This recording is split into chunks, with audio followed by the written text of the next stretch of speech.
Итак, мы с вами дочитали до 24 стиха, сегодня с него и продолжим. Мы говорили, что в предыдущем отрывке апостол Павел в кратких выражениях описывает в целом путь постепенного ниспадения человечества от истинного богопочитания к идолопоклонству. Вот, и мы говорили о том, что такие странные вещи, которые язычники делали, поклоняясь не просто подразумевая, что деревянные или каменные идолы – это символы богов, но что это сами боги, вот, такое безумие не могло обойтись без вмешательства дьявола. То есть дьявол тут руку тоже приложил, об этом мы с вами в прошлый раз говорили. Вот, и последний стих, который мы прочитали в прошлый раз, 23-й, говорит о том, что люди дошли до такого безумия, что стали поклоняться даже зверям и пресмыкающимся.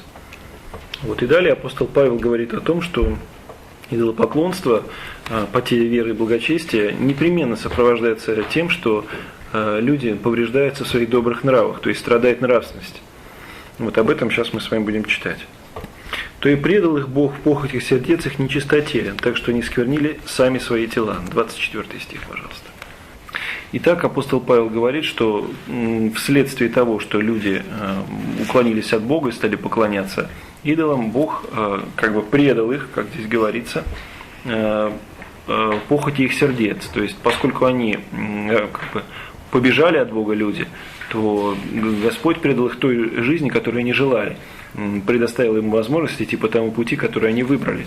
Вот, при этом Господь не хотел стеснять их свободы, потому что свобода – это неотъемлемый дар человека, вот, но при этом оставил свидетельство о себе в совести людей, в своем творении, в своем законе, чтобы эти люди могли возвратиться с того погибельного пути, по которому пошли. В совести, а еще где? Мы в прошлый раз говорили в творениях, то есть Господь на творении мира. То есть, так сказать, животные, вот, сложность устройства этого мира, то, о чем мы в прошлый раз говорили. Вот святые отцы отмечают, например, Иоанн Златоуст, что выражение этого стиха «предал их Бог похоть их сердец их нечистоте» означает «попустил», то есть позволил идти собственным путем. И то, что они впали в похоти, вот, это естественный закон. Вот. И, например, святой Феофан объясняет следующим образом. Есть законы правды Божией естественные, которые карают виновных по естественному течению дел. Как, например, расстройство здоровья от пьянства есть наказание за пьянство, естественным путем постигающее. Вот, то есть пьющий человек заболевает. Это не значит, что Господь послал ему болезнь. Но тем, что он пил, он сам получает в своем теле наказание за собственное такое невоздержание. То есть вот о чем здесь идет речь. Предал их Бог. Ну, в японском дословно так и есть, позволил им. Да, тогда надо, да. Позволил, тоже давайте поясним это все-таки. Вот, и в данном случае такой болезнью как раз является то, что, как сказано здесь, сквернили сами свои тела. Вот, как отмечает Феофан Затворник, за ослаблением веры и благочестия всегда следовало и следует разлияние блуда в разных, нередко самых срамных видах. Вот. Мысль понятна? Что за ослаблением веры и благочестия всегда следуют различные блудные дела. То есть, как за пьянством следует цирроз печени, то здесь такого рода болезнь. Вот. И при этом он тоже так говорит, что порядок жизни был в целом извращен тем, что мы говорили в прошлый раз. Давайте сначала этот первый отрывок. Вот в прошлый раз мы говорили о том, что порядок жизни был нарушен тем, что люди стали уклоняться от Бога, вот, и поэтому душа, которая должна господствовать над телом, стала телу подчиняться. Вот, поэтому порядок жизни полностью извратился. Вот, и, как отмечает Феофан Затворник, если бы можно было удовлетворить похоть без тела, душа и на это решилась бы. Вот, но так как нельзя, то душа без всякого разбора бросается на всякого рода тела, лишь бы сласть была. Отсюда все плотские грехи в самых срамных видах, вследствие одурения похоти или мании похотной. Вот, то есть эта болезнь души, она, то есть заражена душа, вот, а потом она поражает тело. И поэтому, поскольку это болезнь, то, соответственно, отсюда возникают разные плотские грехи, о которых дальше апостол Павел подробнее говорит. Они заменили истину Божью ложью и поклонялись и служили твари вместо Творца, который благословен во веки. Аминь. 25 стих. Поклонялись и служили твари вместо Творца. Здесь отмечается, что вот это нечестие было не только внешнее, но и внутреннее. То есть вместо того, чтобы уповать на Бога, уповали на тварь. Вот и страх перед тварью появился вместо страха Божия. Вот таким образом творение стало как настоящий Бог. Выражение «они заменили истину Божью ложью» можно другими словами передать так: заменили истинного Бога ложными богами. Вот, и, наконец, стих заканчивается восклицанием апостола Павла, Творца, который благословен во веки. Аминь.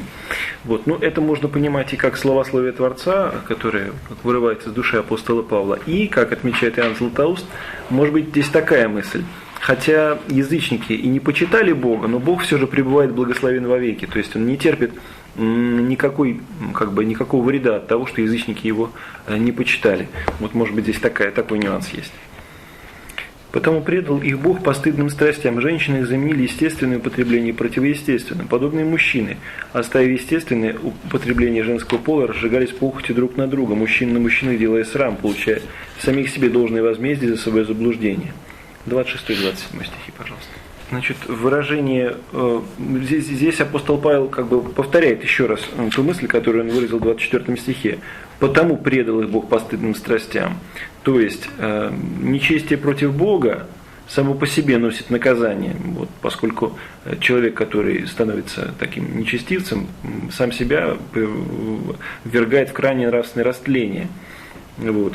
Как говорит Иоанн Златоуст, когда Бог оставляет, тогда все приходит в беспорядок. Посему у язычников не только учение было сатанинское, но и жизнь дьявольская.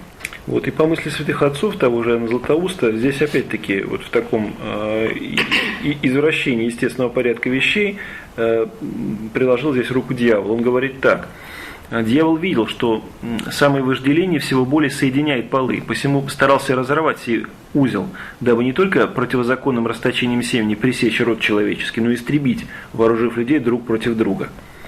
Вот, то есть мысль дьявола была так, чтобы над человеком еще в том смысле посмеяться, что народ человеческий пресекся бы. Вот это как бы тоже одна из целей дьявола была. Вот, поэтому если эту тему как бы того, что наказанием за грех является как будто эта болезнь, которая возникает, скажем, как в случае пьянства, то в данном случае тоже можем говорить, что вследствие уклонения от истинной веры возникает вот эта болезнь различных плотских грехов, вот, и при этом люди получают в самих себе должное возмездие за свое заблуждение, как говорит апостол Павел во второй половине 27 стиха. Вот, что это означает? Вот, поскольку эти люди такого рода грехи никогда не ведут к деторождению, то есть люди не хотят иметь потомков, то род их пресекается. То есть эти грешники сами пресекают собственный род. Вот, род не продолжается. То есть они таким образом вот как бы убивают сами себя. И это является должным возмездием за заблуждение. Вот, на этом на сегодня позвольте закончить. И будем продолжать следующее.